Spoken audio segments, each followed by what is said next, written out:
Você já amou a um desconhecido? Já elogiou porque outras pessoas falam muito bem dele?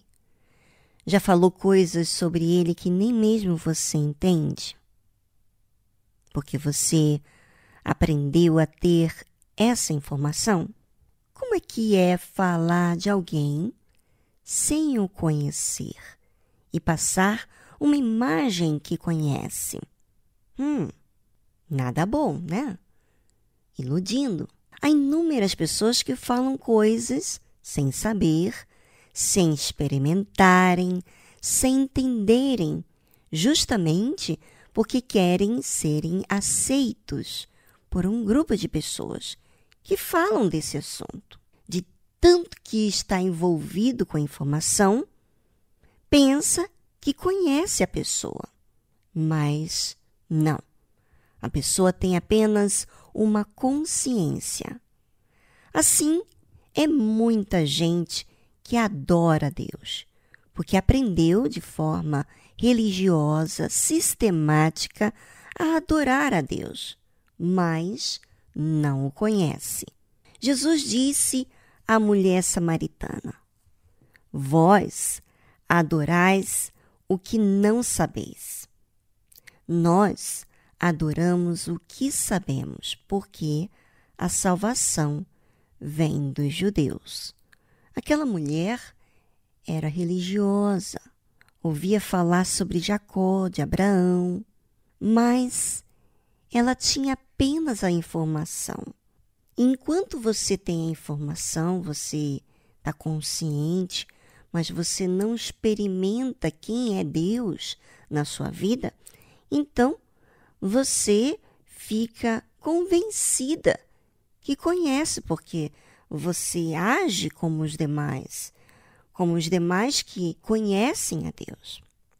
Mas Jesus continua falando com aquela mulher samaritana. Mas a hora vem, e agora é, em que os verdadeiros adoradores adorarão o Pai em espírito e em verdade, porque o Pai procura a tais que assim o adorem. Veja, as pessoas pensam que simplesmente qualquer elogio pode ser feito a Deus. Mas se ela não está relacionando com Deus, essas palavras vão ser vãs, vão ser palavras que teoricamente parece que fala a verdade, mas é apenas palavras vazias que não expressam nada sobre elas. Mas como é que eu adoro a Deus? De que forma eu posso adorar a Deus? Só porque eu sei que Ele existe? Só porque outros me falam sobre Ele? Não, não é dessa forma. Quando eu obedeço a Deus, eu vejo algo diferente na minha vida. Maravilhoso. Primeiro, a paz.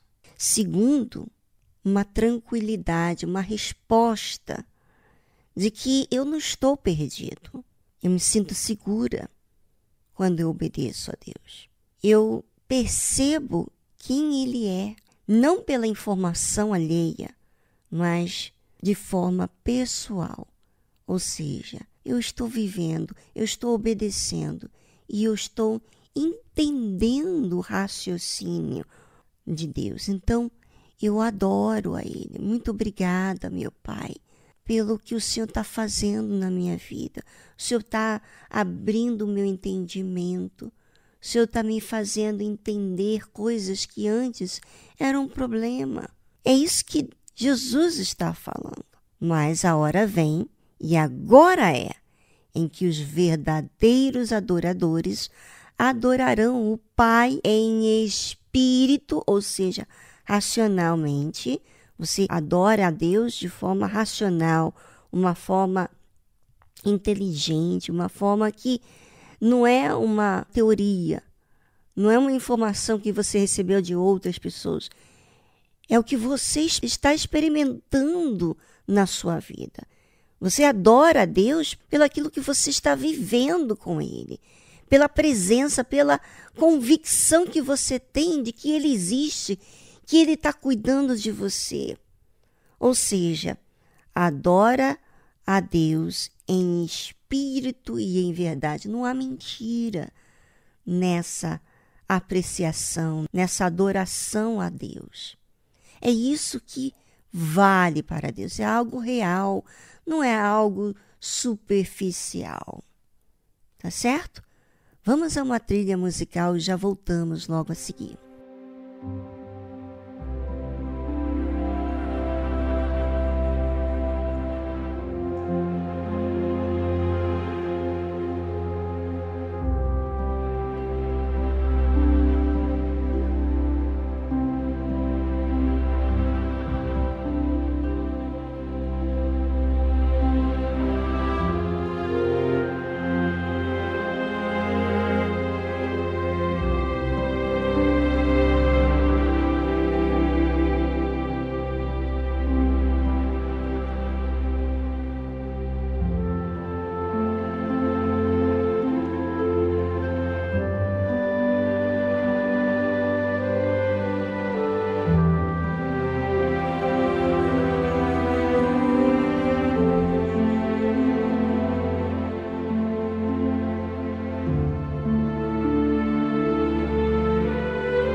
Imagina você ser considerada em meio a tantas pessoas que estão desorientadas, que estão abandonadas, que estão vivendo na amargura da vida.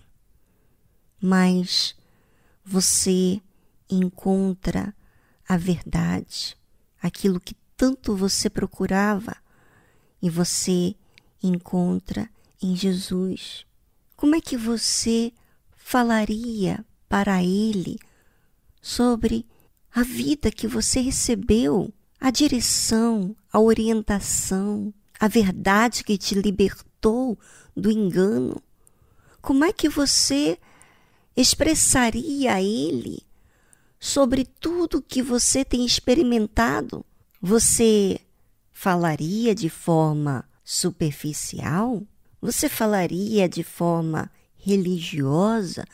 Você repetiria uma reza, uma oração? Não. Você adoraria a Deus em espírito e em verdade. Ou seja, você entende, você enxerga Deus de uma forma sublime, verdadeira, não por teoria. Isso é adorar a Deus em espírito e em verdade. O Senhor Jesus, inclusive, fala sobre isso, porque o Pai, ou seja, Deus, procura a tais que assim o adorem. Ou seja, então, tem muitas pessoas que adoram a Deus de forma religiosa e mentirosa, como no caso dessa mulher samaritana, que ela adorava a quem ela não conhecia. Sabe, você não conhece sobre Deus, então as suas palavras são meras palavras vazias. Mas quando você experimenta, ou seja, não tem como você experimentar algo divino de Deus se você não crê, se você não obedece, se você não faz caso. Mas quando você faz isso, então você vê a resposta em relação a Deus. Deus é espírito, como o Senhor Jesus fala. E importa que os que o adorem em espírito e em verdade. É isso que importa. Não é você simplesmente ir na igreja, dizer palavras bonitas para Deus e se convencer que você é uma pessoa que é próxima de Deus, mas você vive uma vida totalmente dispersa, ou seja, você não ouve, você não atende à voz de Deus, você quer fazer as coisas do seu jeito. Então, a sua adoração é mentirosa. E eu não creio que você queira essa mentira. Você simplesmente está adorando porque você não conheceu a verdade, como Jesus fala. Mas a hora vem, e agora é, em que os verdadeiros adoradores adorarão o Pai em espírito e em verdade. Ou seja, quando você recebe a verdade, quando você recebe, você sabe que quando a gente recebe, a gente acata, a gente determina aquilo como a verdade. Ou seja, aceita, obedece. Então, você entende, você passa a adorar a Deus não por uma informação, você passa a adorar porque você enxergou a verdade. E é sobre isso que eu gostaria que você observasse, porque talvez você é uma pessoa que vai à igreja, você cumpre com os seus deveres, mas você não conhece, fala palavrão, você tem amante, você é mentirosa, você vive na promiscuidade e vai na igreja. Não, quando a gente se relaciona com Deus, quando a gente obedece a Deus, nós nos disciplinamos, nós consideramos a ordem, a disciplina que Deus nos ensina. Não vivemos da maneira que as outras pessoas vivem. Somos pessoas diferentes, não porque somos melhores, mas porque acatamos, recebemos a palavra de Deus como prioridade na nossa vida, como verdade, que é a verdade. Então, o que importa é que você adore a Deus em espírito e em verdade. Eu não quero que você esteja de forma religiosa, eu quero que você conheça a Deus de forma verdadeira, real, de um relacionamento onde você ouve Ele e Ele te ouve. Não só Ele te ouve e atende e você não ouve Ele.